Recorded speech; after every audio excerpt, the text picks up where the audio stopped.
Hi Virgo, welcome to your reading this is a general reading for the 9th to the 15th of May. I'll be using the True Black deck as usual, serving me well so far. Celtic Cross is a general read. I can't read for every Virgo on the planet, and I think there's about 30 of you coming to the channel at the moment, so maybe this reading is for the 30 of you that are here. Let's get straight to it. I shuffled these off camera, so let's jump straight in. You're my last one. I've been doing these all day, so it's quite late at night now. I'm getting a bit pooped. 10 of Swords, the end of something. Absolutely the end of something. And also the Meh card, 4 of Cups. That's a card of, you've been given 3 cups with three choices, including one that you didn't expect, and it still isn't working. It's a real kind of, whatever.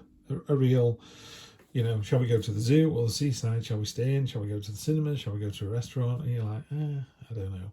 Shall we spend a lot of money? Shall we spend no money? Shall we, cook for ourselves? Shall we go out for a meal? Shall we order something in?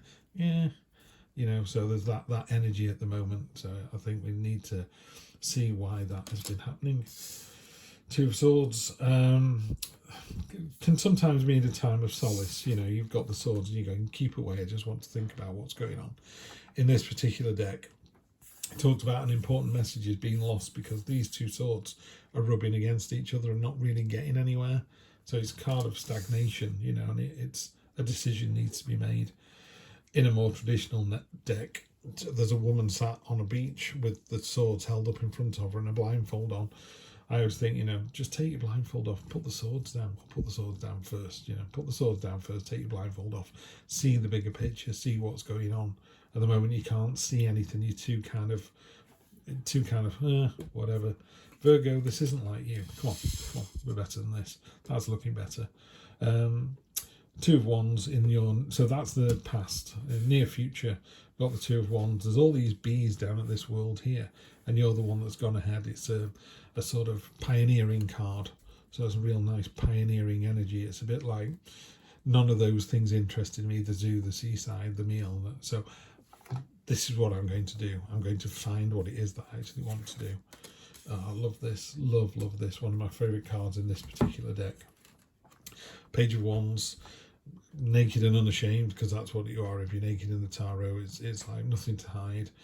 She's decided that this is what she wants. This could be a person, it could be a job, it could be more money, it could be clothes, it could be a new haircut, it could be anything. But what it means, not only it's a single-minded purpose. I really want this, so I'm going to go for it. And again, the expression on her face, I'm not sure if you're going to be able to see that, but she's got a really kind of mellow expression on her face. She knows she's going to be strong enough to pull herself up one-handedly, which is really hard to do, so she's pulling herself up one-handedly to get what it is that she wants. So these 3 cards here are absolutely getting their asses kicked by these 2. Virgo, this is much more like you. I like to see that.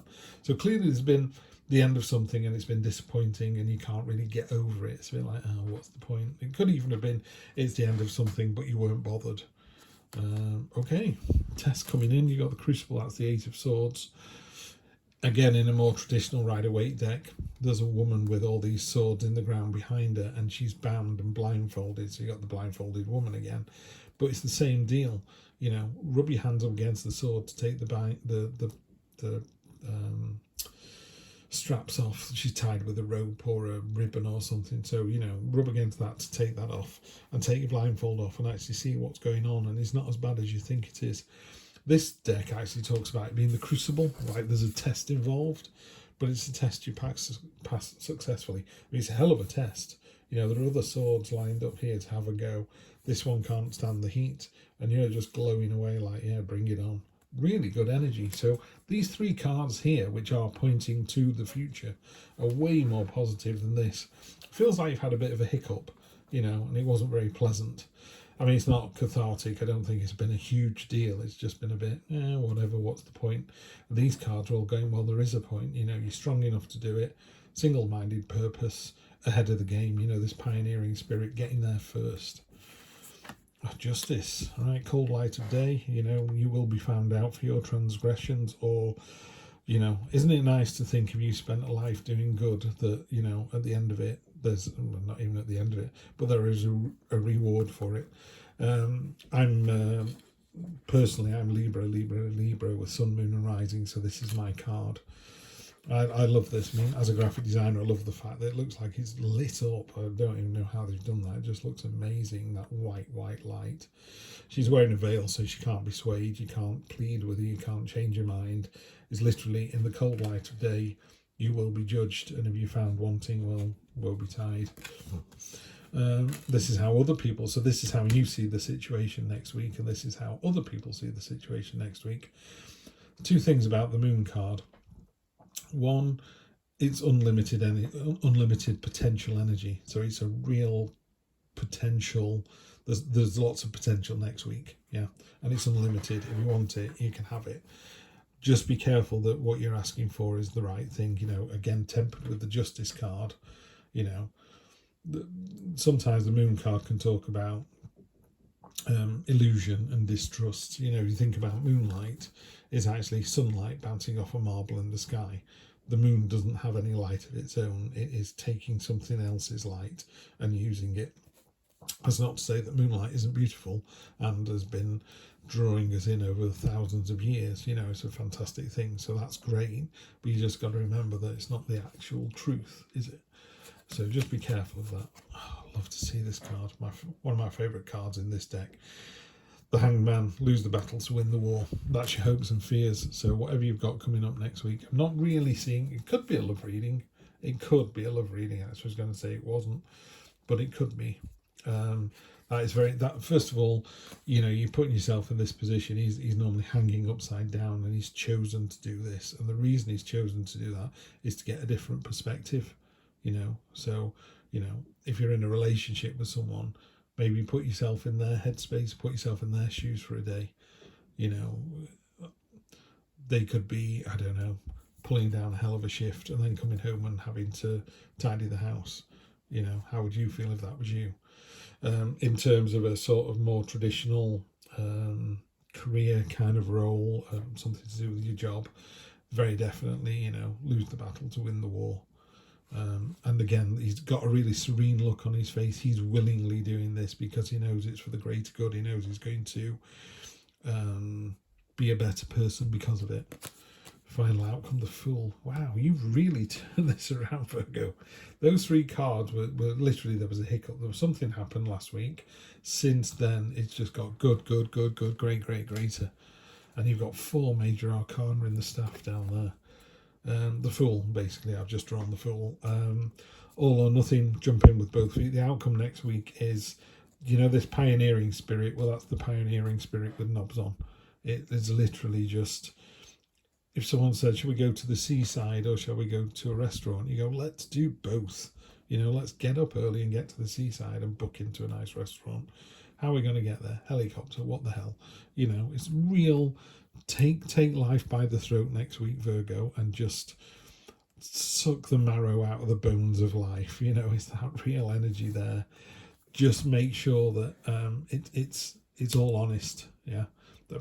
Honest doesn't sound quite, it's all for the right reason. It's authentic. You know, if you want to go to the seaside because you want to go to the seaside, then you should. If you're doing it to impress someone, or I don't know, because it's the cheap option, or because you're all for a quiet life, when what you'd really rather do is go to the library, that's what this card talks about. You know, we are far better people with other people when we're honest and tell them what we want to do.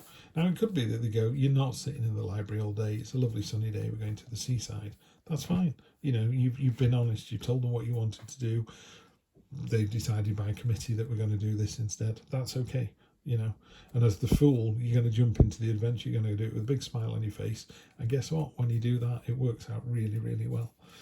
Energy on the bottom of the deck. That's not the energy on the bottom of the deck, because that one was, hang on, let's find another card for that. Let's take that baby now. Energy on the bottom of the deck is the Page of Cups.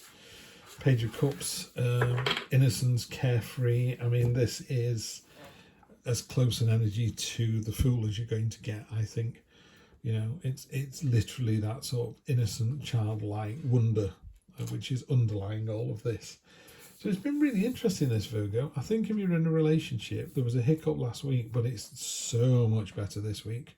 If it's work related, there was an important message or something at the end of something, the project finished, it didn't go as well as you thought or whatever. And there was a feeling of, oh, well, what's the point? The point is, it's so much better the following week. You know, if the tarot tells us anything, it's we are in cyclical times. You know, you have a bad day or a bad week or a bad month, it doesn't last. It always turns around. You always end up having a good one, and you're in for an absolutely great one. So yeah, go ahead and suck the marrow out of life next week. You're in for a really good one, and I'll see you next Sunday for more of the same. Take care.